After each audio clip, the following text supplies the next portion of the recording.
Diba kita maging supporter kahit wala akong maibibigay sa'yo kahit naka-injector lang ako at di ako marunong mag-edit.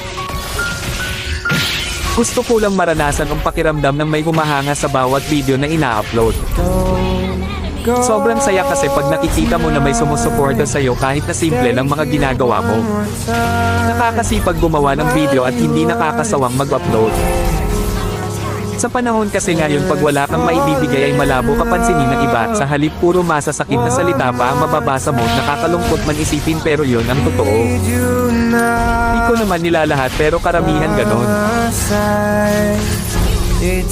Ang hirap kasi pag walang talent, pag di ka gwapo, maganda o sikat na kilalang tao.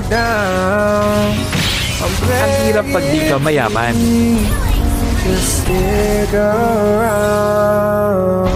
Okay lang sa akin basta lagi lang akong gagawa ng video kahit wala pang pumansin. Ang mahalaga lang sa akin ay yung mga alala pag dating